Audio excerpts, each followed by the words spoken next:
नमस्कार, आप देख रहे हैं एन न्यूज लाइव। मैं हूं विकास कुमार। भागलपुर के लोधीपुर थाना क्षेत्र के बाईपास के समीप 5 फरवरी की शाम हत्या मामले का भागल पुलिस ने उद्भेदन कर दिया है। इस मामले में घटना में घायल युवक दीपक मिश्रा ने ही वारदात को अंजाम दिया है।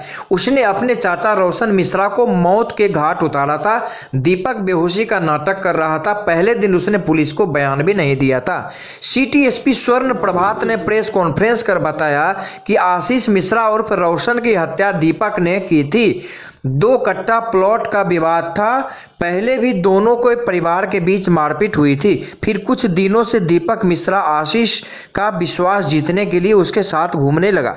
5 फरवरी को बाईपास के पास से जाकर उसकी हत्या कर दी थी। इस मामला का उद्भेदन 48 घंटे के भीतर हुआ। अगर उस दिन बाईपास जाम नहीं रहता तो हम लोग दूसरे दिन ही अपराधी को गिरफ्तार कर लेते। जाम कर रहे लोगों को विधि व्यवस्था की स्थिति उत्पन्न करने के विरुद्ध धारा 353 के तहत एफआईआर दर्ज कर कार्रवाई की जा रही है। बता दें कि हत्या के बाद बाईपास पर 5 घंटे तक बवाल हुआ था। बैजानी के लोगों ने सड़क जाम कर जमकर प्रदर्शन किया था। 5 दिनों के अंदर गिरफ्तारी की मांग पर सभी प्रदर्शनकारी अड़े हुए थे। पुलिस ने 48 घंटे के अंदर अनुसंधान कर दीपक को गिरफ्तार कर लिया। देखें एन न्यूज लाइव की रिपोर्ट। फरवरी महीने के 5 तारीख को आशीष कुमार मिश्रा जो कि बाईपास थाना अंतर्गत बैजानी गांव का रहने वाला है, उसकी हत्या लोधीपुर थाना अंतर्गत बाईपास के समीप कर दी गई थी। उसके साथ एक उसका चचेरा भाई दीपक मिश्रा भी जख्मी हालत में पाया गया था। पुलिस तत्काल घटनास्थल पर पहुंचकर दोनों को अस्पताल ले गया और आगे का इलाज का कार्रवाई किया गया था। तत्काल हम लोगों ने प्राथमिकी दर्ज की और अनुसंधान प्रारंभ किया। घटना के पश्चात लोकल युवकों के द्वारा सड़क जाम कर दिया गया था। विधि व्यवस्था की स्थिति उत्पन्न हो गई थी, जिसमें करीब काफ़ी लंबा जाम लग गया था। जाम को छुड़ाने हम लोगों को 5 घंटे लगे। जाम विधि व्यवस्था की स्थिति सामान्य होते ही पुलिस अनुसंधान में लग गई। अनुसंधान के क्रम में पता चला कि जो जख्मी युवक दीपक मिश्रा है, उसी ने आशीष कुमार मिश्रा की हत्या की है। हत्या के लिए उसने एक चाकू खरीदा है। डीएनसी रोड जो हमारे भागलपुर शहरी क्षेत्र में है, वहीं से एक फुटपाथ के दुकान से एक चाकू खरीदा है और उसी चाकू से इसकी हत्या की गई है। मंशा क्या था? घटना का जो कारण बताया जा रहा है, एक 2 कट्ठे का प्लॉट है।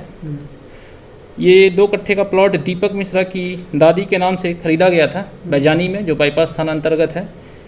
इसी 2 कट्ठे में 1 कट्ठे के लिए दीपक मिश्रा अपने कब्जे में लेना चाह रहा था, बट आशीष मिश्रा ऐसा नहीं होने दे रहा था और दोनों परिवार के बीच में काफ़ी बार मारपीट पहले भी होते आते रहा है। और बिकॉज दीपक मिश्रा आशीष मिश्रा के कारण प्लॉट पे कब्जा नहीं कर पा रहा था, इसलिए उसने हत्या का प्लान बनाया। इसके लिए उसने आशीष मिश्रा को पहले अपने विश्वास में लिया, काफ़ी दिन से उसके साथ रहने लगा और सरस्वती पूजा आशीष मिश्रा हर साल अपने घर पे मनाता था। सरस्वती पूजा के दौरान ये काफ़ी बढ़ चढ़ कर हिस्सा लिया। प्रसाद लाने से लेकर मूर्ति बिठाने से लेकर हर एक कार्यक्रम में इसने अहम भूमिका निभाया और उसका विश्वास हासिल करने के बाद उसको प्लॉट दिखाने के बहाने लोधीपुर थाना अंतर्गत बाईपास के किनारे एक ज़मीन दिखाने के लिए ले गया और वहाँ ले जाकर पीछे से चाकू से वार कर दिया। वहाँ से आशीष मिश्रा भागने की कोशिश किया, बट इसने इसे पीछे से पकड़ा और उसके गले पर चाकू से 2 प्रहार किया और इसके बाद आशीष मिश्रा वहीं पर गिर गया और उसकी मृत्यु हो गई। इसके बाद दीपक मिश्रा ने आशीष मिश्रा के ही मोबाइल से उसके बड़े भाई विनय मिश्रा को फ़ोन किया और जिस चाकू से उसकी हत्या की थी, उसी चाकू से अपने दोनों हाथ पर जख्म कर लिया और जब पुलिस पहुंची तो खुद को भी घायल अवस्था में अपने आप को विक्टिम की तरह पेश किया। शुरू में पुलिस उसे अस्पताल ले गई और बाद में अनुसंधान के क्रम में हम लोगों ने तकनीकी साक्ष्य जुटाए और उस तकनीकी साक्ष्य के आधार पर पता चला कि दीपक मिश्रा ही इस घटना में शामिल था। पीओ विजिट किया गया, वहाँ से जो चाकू प्रयुक्त किया गया था उसकी बरामदगी की गई।